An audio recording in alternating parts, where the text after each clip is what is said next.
Anyway, I'm going to talk to you about entrepreneurs, but I'm going to start with some other basic information about economics. So, now why do we study economics?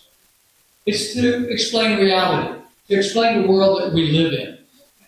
If you become a good economist, you can explain or understand a lot of things that happen around us and why they do. And we're going to start with this idea of scarcity.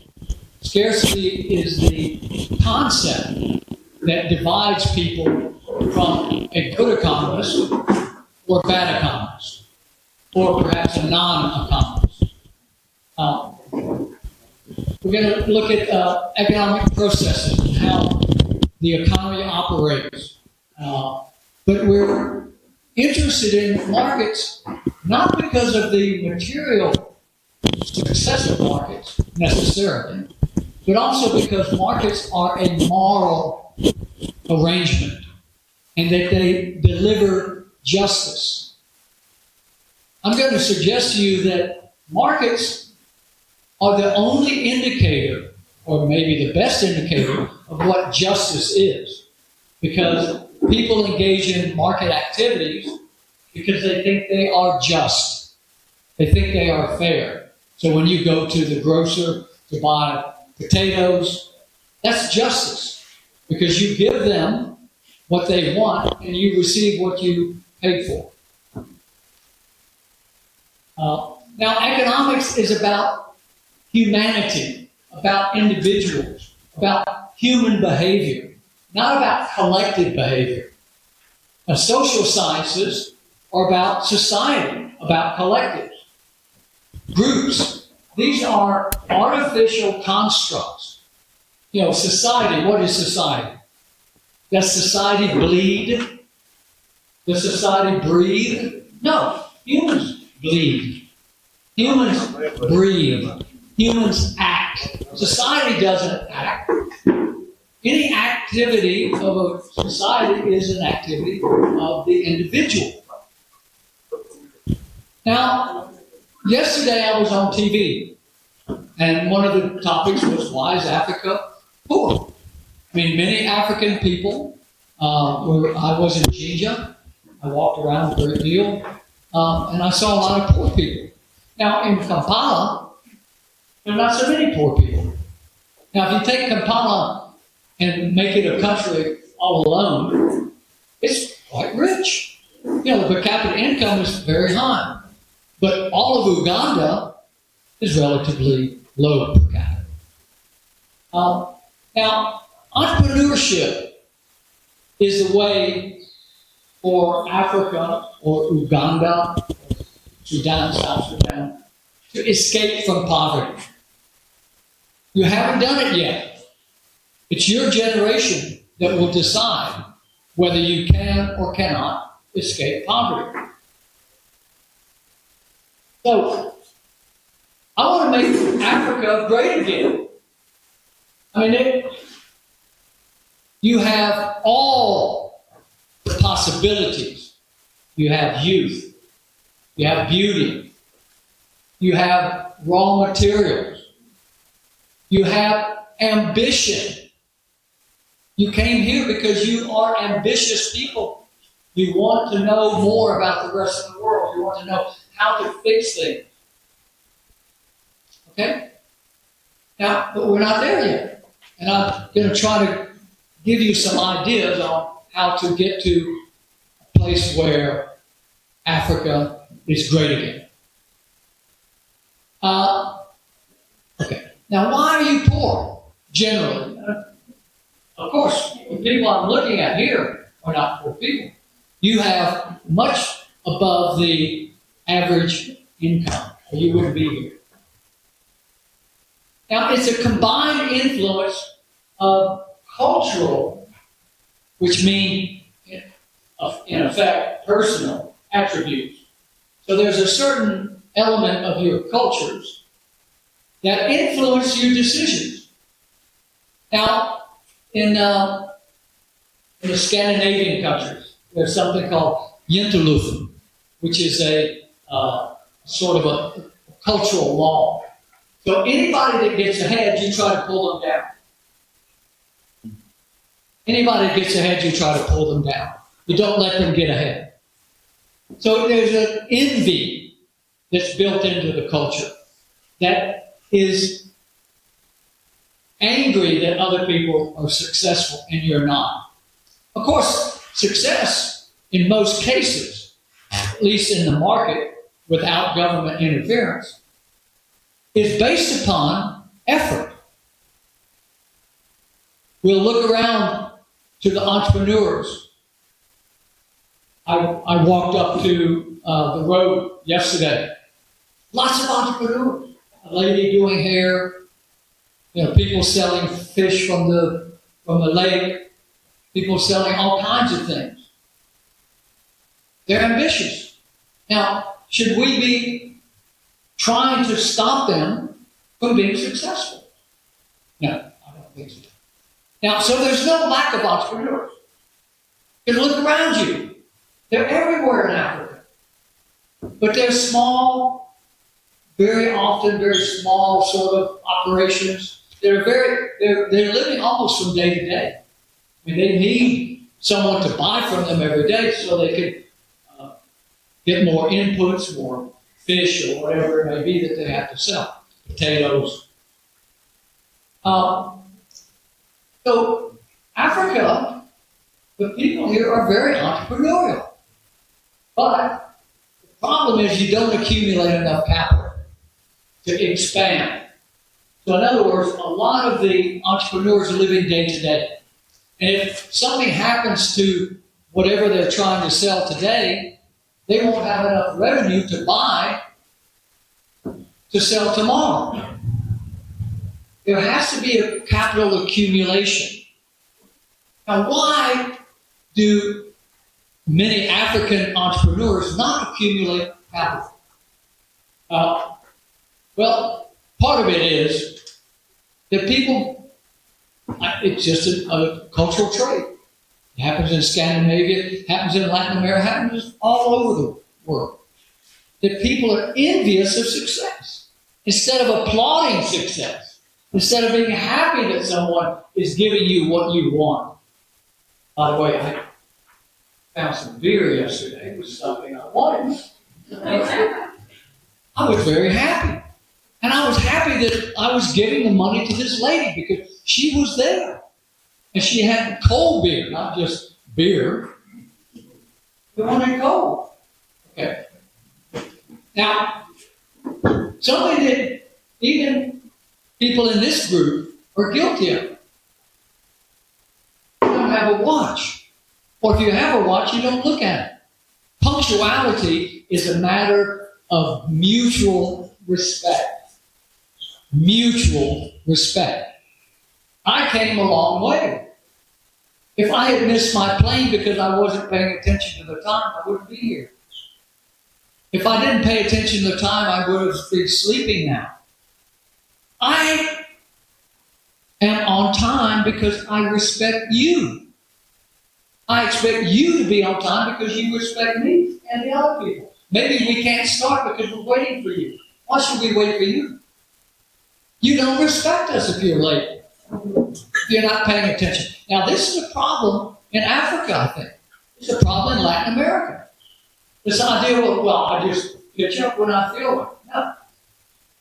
It means that you do not respect the people around you, that you're self-centered. So we have to get beyond that.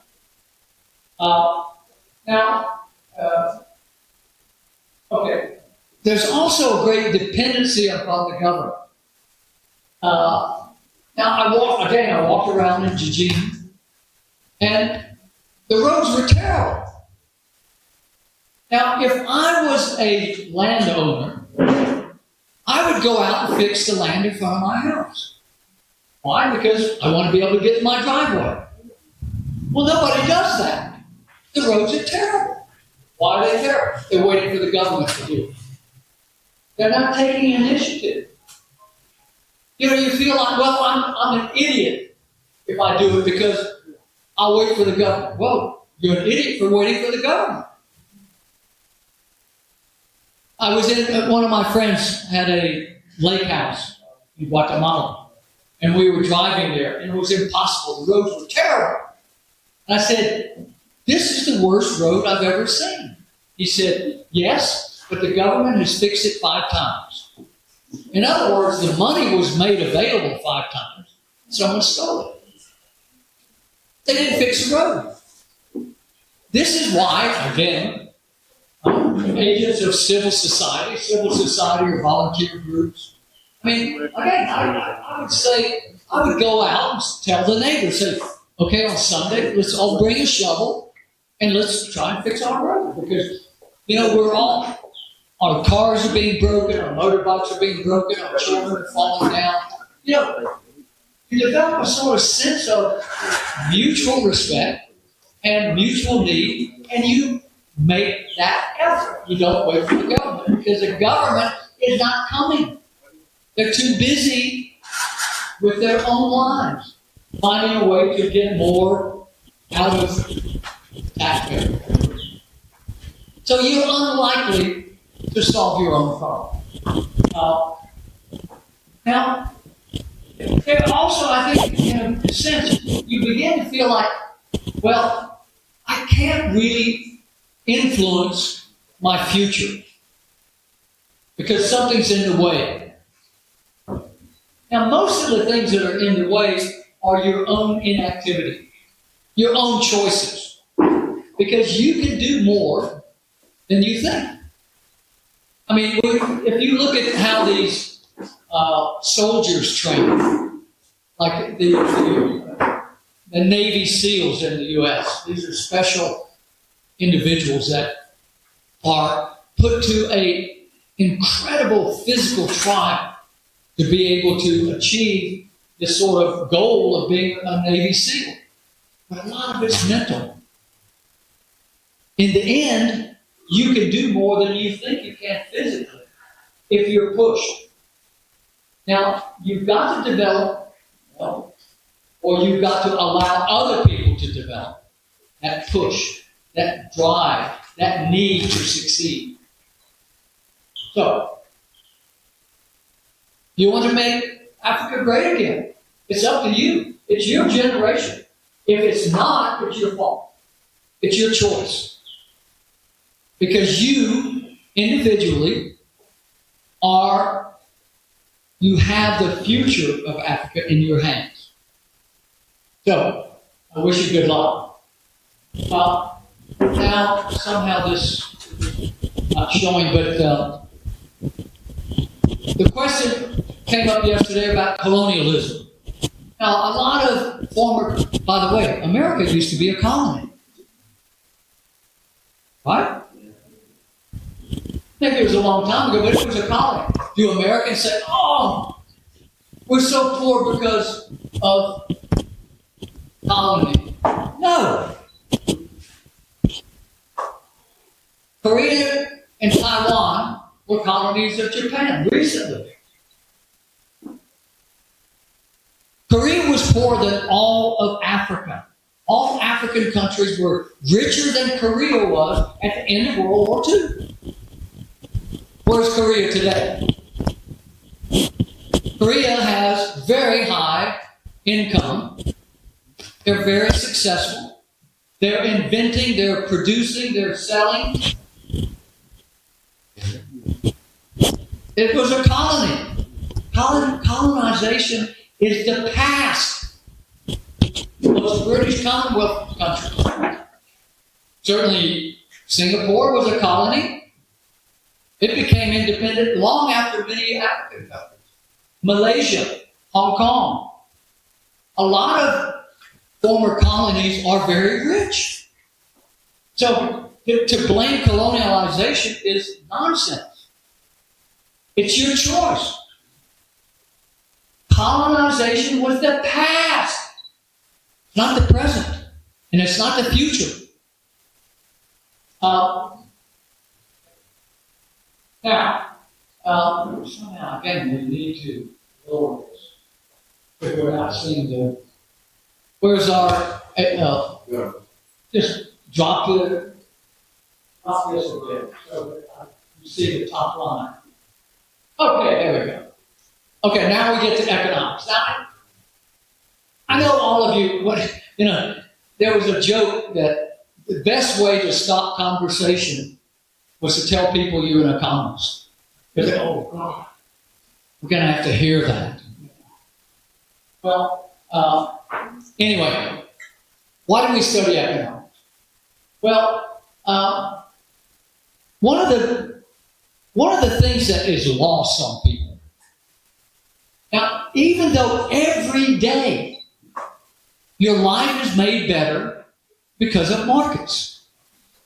You have water because of the market. Somebody, somewhere, makes a bottle or buys a bottle, gets the water, puts it in it, puts it into the supply chain, and you wind up with it. Every day, almost every, your pocketbook was bought in the market. Your, whatever that is. You came here on a motorbike. You paid a taxi driver. This were market activities that made your life better. But we take it for granted because it's there. And we accept the complaints about it. Oh, the market. You know what the market is? It's you.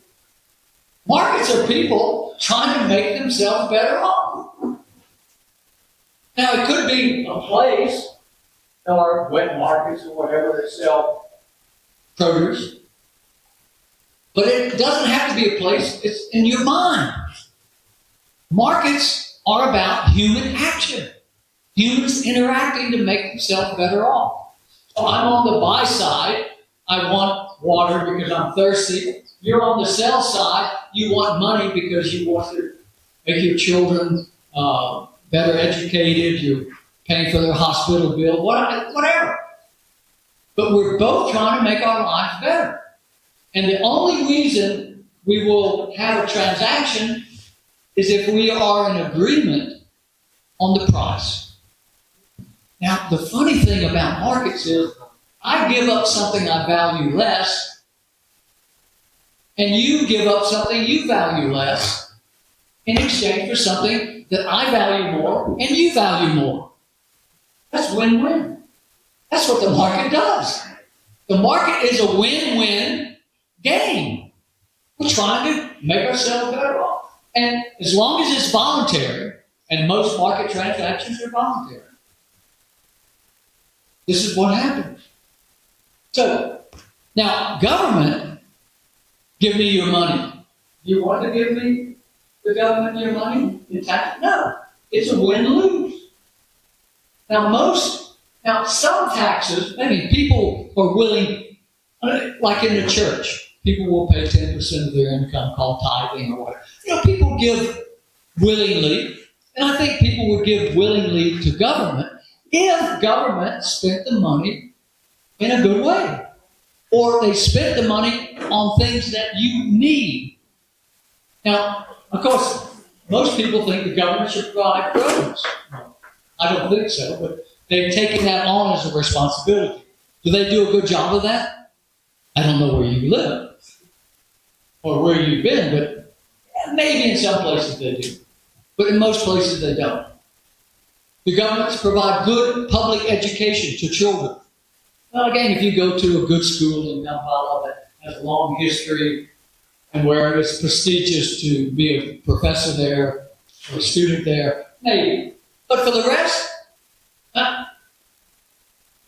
public schooling in America, public schooling all over the world tends to be inferior to private schools.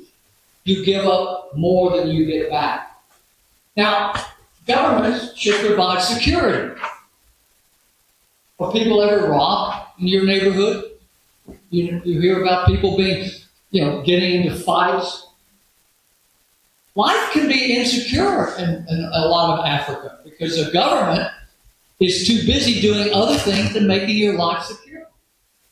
Providing you with a protection. Protection against theft, violence.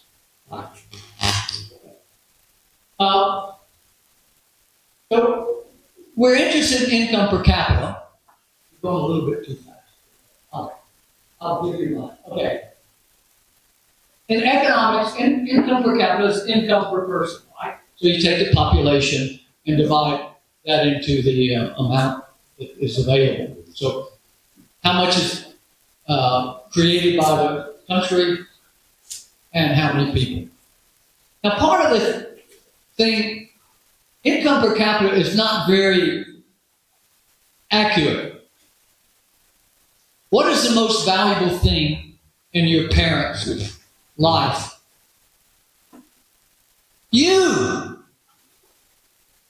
Human beings are valuable. They're valuable because we love them. They're valuable because they can do things for us. But human beings are valuable. Now, Africans are blessed with a growing population. Most of the rest of the world has a shrinking population. Europe, Asian countries, their populations are actually shrinking. And Latin America, Africa, relatively poor, and mostly because you're still agrarian. A lot of people still live in rural areas. They are farming, and they're struggling, so they need more hands and more brains to get ahead. So, in many ways, Africa is rich because of the people. They're poor because of the measurements. So maybe things aren't as bad here as people try to make us believe. Now, migration has become a big issue in Europe, North America, primarily because when I was young, most migration was someone like you wanting to go to another place to be productive, to have a higher standard of living. Now, what happens in many of the European countries in particular, people go there because they don't have to work. They get a free house. They get free everything. Not everything. But that means that they are a burden rather than an addition. And so people have become resistant to migration because the character of migration has changed over time. Where the welfare state provides a sort of payoff. So you don't have to work. I mean, the communities, and again, what happens is that, in Scandinavia, for example. Scandinavia, everyone looks after their own interests, and they would never engage in an activity that put an unexpected or unnecessary burden on you. But new immigrants don't have that same mentality. They come from a different cultural background. So that creates a clash, an imbalance between what people do. So many of the immigrants who don't speak Swedish or Norwegian or Finnish for God's sake, difficult language, they just sit around and wait for the government to give them something. So that creates hostility. One of the things that keeps people poor in these villages is that specialization depends upon, and prosperity, depends upon an expanded market. Now, if your market is only this little neighborhood here, you're not going to make much money. If your market was Kampala, that was your whole market, you're going to be fairly rich. If it was all of Uganda, you're very rich. All of Africa, very, very rich. All of the world, Elon Musk, you're extremely rich. So what we need is that the markets need to expand in Africa. How do you expand markets? Infrastructure, good roads, good connections, good transportation, good communication. You have to have this sort of expansion capabilities. And then what we find is that people will specialize and be rewarded for their higher productivity. Specialization leads to higher productivity. Higher productivity leads to higher wages. Higher wages mean better standard of living. So we have to get the basics right. So markets are an invention of human beings that want to be better off. Markets are not imposed. Markets are a voluntary reaction to, I want to be better off. And I don't want to hurt people. I don't want to cheat people. Now, those are ways you could do it, right?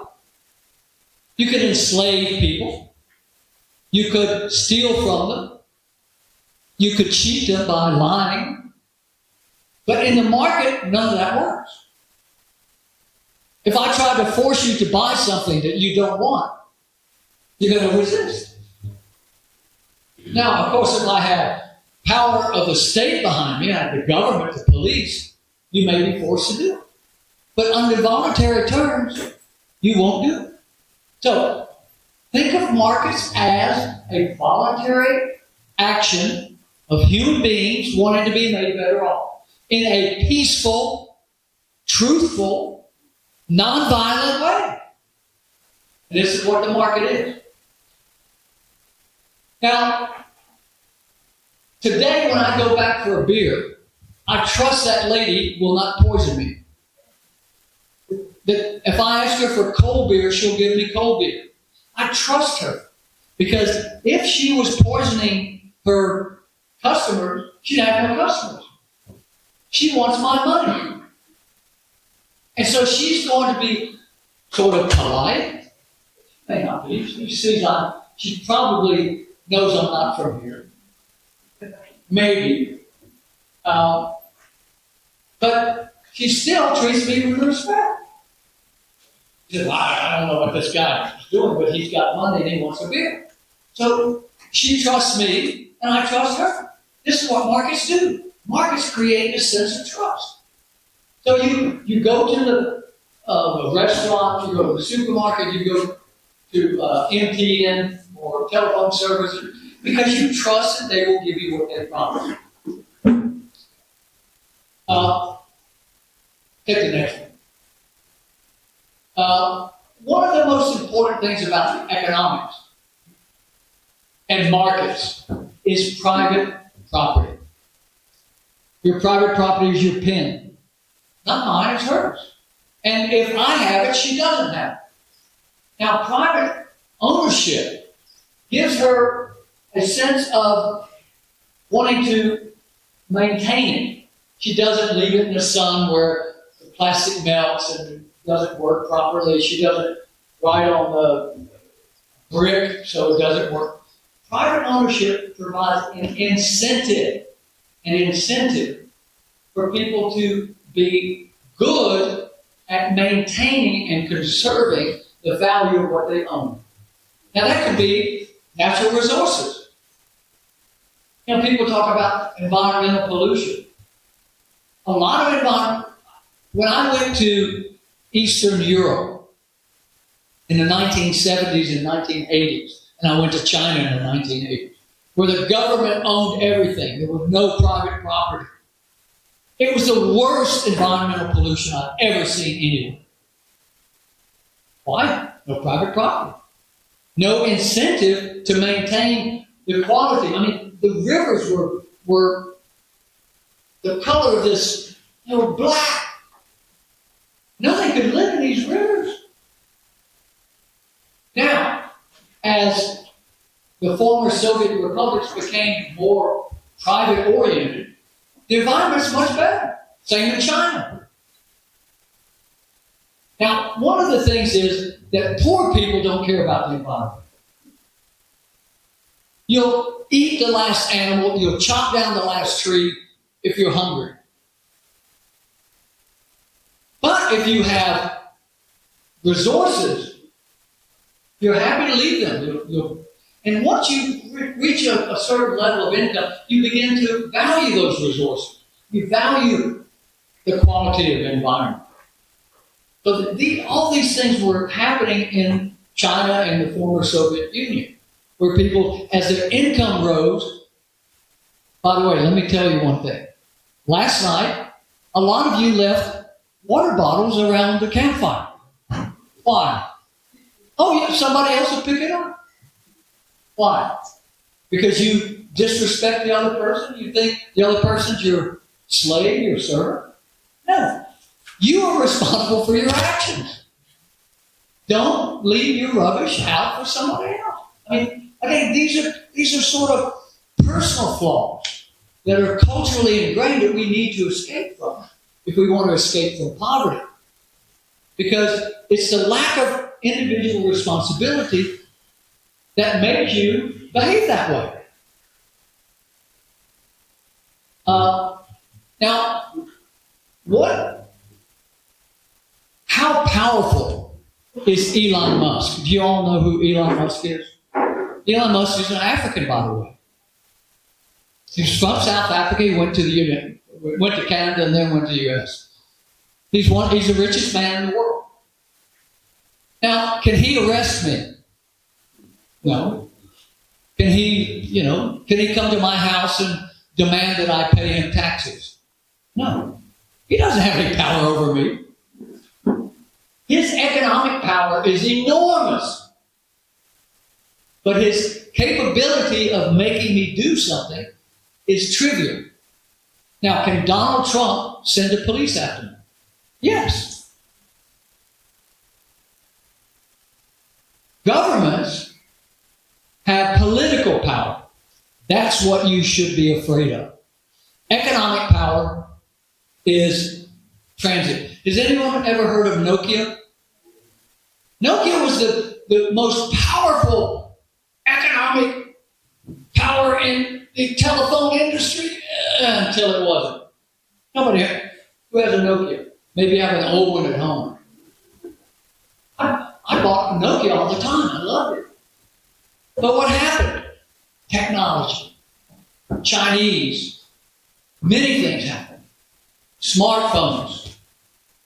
Nokia is now a minor player. They have no economic power. This is what happens in the market.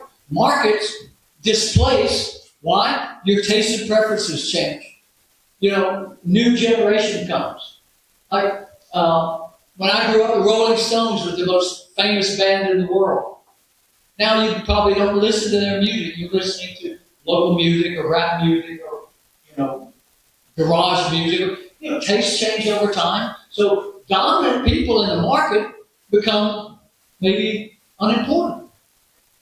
But this is what happens. Dynamism changes everything. Time changes the ability. But government, it's there. Unless we do something about it, like they have done in Argentina. Argentina has tried to run away from political power on the new president. Okay. Now, one of the things we're going to look at is how we have an orderly life. In other words, we know that we can expect, I go to the airport, the airline will be there. That's orderly, right? They're there to take me I'm going from here to Mongolia. So that's a kind of orderly system. You go into a restaurant, they're going to give you food, they're not going to fix your car. Right? It says restaurant, it doesn't say mechanic. So how do we live in an orderly life? What is the basis of social order? Well, yesterday we talked a lot about free markets. Free markets are an outcome of free people. Free markets are an outcome of free people. Who doesn't like freedom? We all want freedom. We want to be free to choose. You chose to come here, you could have done something else. So if you value freedom, then you understand that markets are a way for you to accomplish many of the things that you want to be free to do. So the focus should be on free people. not on free markets. Free markets will come if you have free people. So we have to find a way to enhance liberty. Now, do governments want you to be more free or less free? They want to regulate. They want to control. They want to direct. Why? They're human beings.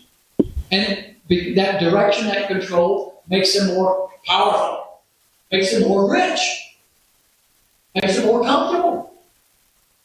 And the effect on you, they don't care.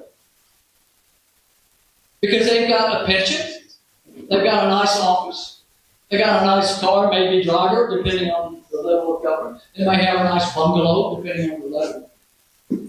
Do they care about you? Do they care about the poor that don't have any of those things? This lady here selling beer. She doesn't have a pension that's taken away in taxes from you. The only way she has security is if she's polite to me, she has products that I want. This is what people don't understand about political power and economic power. Economic power is transient. It's challenged. It disappears. Political power is difficult to challenge it. How many of you have been candidates for public office? How many of you want to be president? How many think you could be president? And how do you think you will behave once you... Now the problem is, changing your personalities does not change the outcome. Because once you become, say, president, you have so much power. And Lord Acton said, power tends to corrupt, and absolute power tends to corrupt absolutely. So, good people will be corrupted by incentives that induce them to behave in an antisocial way. Now, this is the key. If you want to be a good economist, or to understand economics, you have to start with scarcity. Now, the most important thing that is scarce is time. Other than me, everyone else in this room is mortal. You're going to die. I'm not planning on it. I have different ideas. So in other words, every minute of your life could be used to do something else. And if you do something else, you can't do the other thing. This is what scarcity means. If you're using resources in one way, those resources cannot be used in another way. If your time is being used to come to this camp, you can't be playing football. Okay? This is what now scarcity creates this conflict. So we have a resource. It could be oil. Okay? Now, everybody wants oil, or gasoline, or diesel, or whatever. Right? So there's a conflict. I want it, you want it. How do we resolve that? Theft, slavery, violence. Well, he's a big guy, he could pull it off. Or peace, cooperation, and interaction. Okay, here we have the market. We resolve the conflict by putting a price on it, and we decide we bid for it. Over here is either anarchy, perhaps, or government. Because governments enslave us. When we pay taxes to the government, it's as though we've been a slave. Let's say if the tax rate is 20%. We've been a slave to the collective for 20% of our lives. Because I can't spend that money. Right? A slave can't use his efforts to improve his condition. So taxes are a form of enslavement, partial enslavement. They let you go after a while. Of course, if you live in Scandinavia, it's 80%, up to 80%. So 80% of your life, you're paying for other people instead of your family and your friends, yourself. So if there's no scarcity, there's no economics. Because that's what economics is, trying to decide on how to use these resources in a meaningful, productive way, and it's peaceful.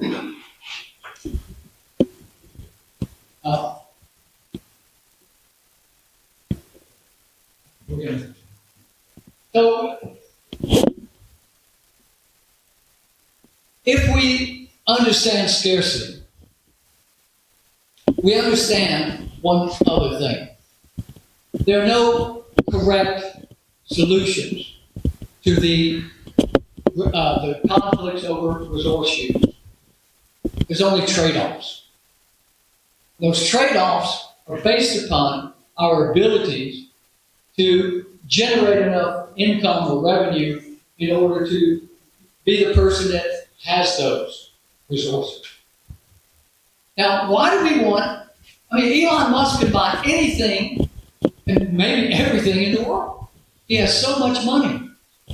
Actually, he doesn't have money. He has shares. He's got shares in companies. And those companies could go to zero. SpaceX could disappear. And he would not be the richest man in the world. But anyway, he's got a lot of money. But is that unfair? Well, maybe he doesn't want what I want. He doesn't want that cold beer.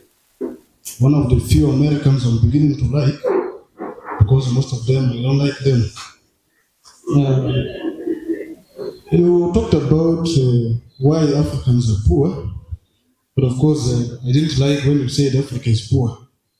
So I got to learn some few things from you. One, important is about the punctuality and mutual respect added to the responsibility for actions. This is one key factor that I found myself a victim. One, about punctuality. Because I thought I was making money, I was growing. But of course, I found I lacked the punctuality. And that's why I can believe with you that some Africans are poor. Then we talked about the individual responsibility. As an entrepreneur, I think it's one of the key things indeed. And I lacked that. So how can I be possible to instill the individual responsibility in me to see that my entrepreneurship skills can grow and the impact can be seen in the community I live? Lastly, about economic power. We talked about Africa becoming greater. And when you see Europe, America, and Asia, these are people who limit Africa's industrial ability, and they believe Africa should be great. We are less privileged with the technology people have, Asia has, and America has, or Europe. But how do these economies also think of Africa to see that on industrialization, that we can develop, do things by our own, and become the same way they think they're doing great? Thank you. That has very many entrepreneurs, but it failed. Why? You said here that we lack entrepreneurs, but I feel like we lack sustainability, but we have entrepreneurship within us. More so if I talk about my country, Uganda. Another thing, you talk about dependence on government. Also, Mr. John talked about dependence. But at what extent are we going to characterize dependence on government? Because we can't afford the bare minimum in the making, right? So it makes it all maybe inevitable for us to go ahead and establish ourselves, because you talked about making growth, helping ourselves, but if I can't afford the bare minimum, and for instance, we are here, what am I supposed to do? I'll go do fishing, right?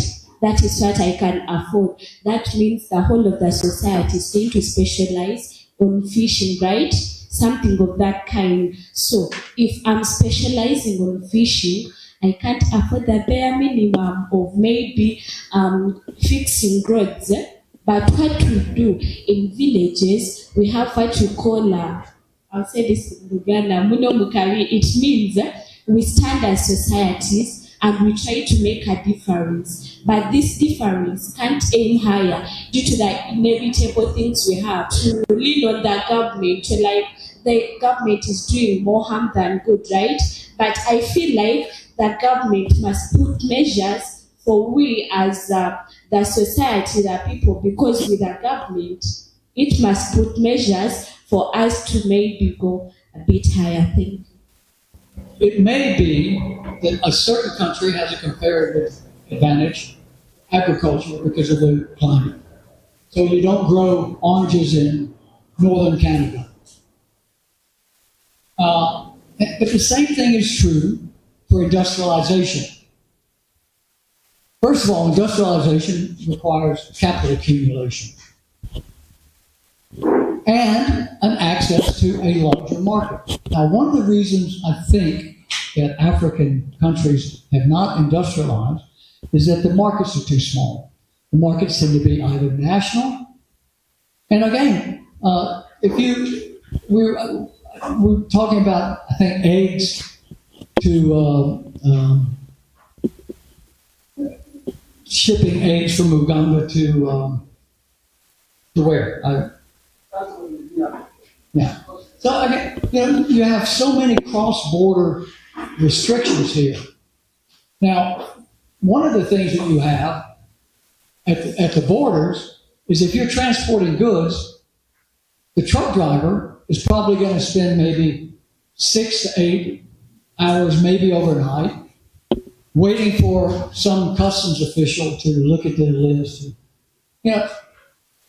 This is not going to be an advantage for industrialization. Because if you industrialize in Uganda, you wouldn't be able to ship your products to your neighboring countries because of these barriers. Now, some of the barriers could simply be the obstacles, waiting at the border, which is time cost. But time is money, right? Because you have to pay the driver, or the driver could be doing something else to earn money. But also there's no market, or less market, or if there's tariffs to move the goods across. So what happened in a lot of the rest of the world, these barriers came down, and the countries that had the capacities developed industry. Now, of course, it took, if we look at the Industrial Revolution, it began, where were the rich countries before the Industrial Revolution? Holland, Portugal, and Spain. They had no industry, but they had a lot of trade. There was trade between them and the Far East. But they became rich, not because of industrialization, but because of trade. So the essence of being prosperous is not industrialization by itself. Now, it's not a bad thing, but it doesn't have to be the measure of success or failure, because there are other things at play. The political environment, border restrictions, and so on. Why was the trajectory different there than here? Because the starting point was the same. I tried to give you what I thought were some reasons. Now, at the present time, you have all the ingredients for prosperity, but you're not prosperous. Then you have to ask why. I mean, we have the ingredients. We have the intelligence. We have the capabilities. Everybody here in this Uganda could work in a machine. They could invent a machine. But there is no market for that. Why is there no market? Again, it's a policy choice. In a sense, you're poor because of the policy decisions made by the government officials. Because all of you want to have a better life, and you will do whatever you can peacefully to have a better life. But if you don't have a better life, something is in your way. And it's not Elon Musk. And it's not ugly Americans. Something else, and it's something that you need to ask and answer. Because it's there. History shows us that every country started from the same beginning point. But they're all at different places now. And part of it is being able to discover what is your comparative advantage. It could be that shipping frozen fish from Lake Victoria to Singapore. Well, you don't have the facilities. Why don't you have it? Banking system, maybe? Government regulations? Restrictions? But there's something that's holding you back. It's not you. It's not your resources. It's not your weather. Something is holding you back. Now you have to ask that question and come up with your own answer. I gave you my answer. I think that it's public policy. Because I've visited over 100 countries. I've lived in maybe 4 years as a professor. And in those countries where there was persistent poverty that affected a large number of people, it's because the government had so many regulations, so many restrictions on the ability of people to enrich themselves. The richest people were always the people that were in government or had connections to the government. Now, the richest people in America don't have a connection. They don't require the government to help them. Elon Musk, Jeff Bezos, these other people that made them. In fact, they don't like the government getting involved with their business. Zuckerberg with Facebook and so on.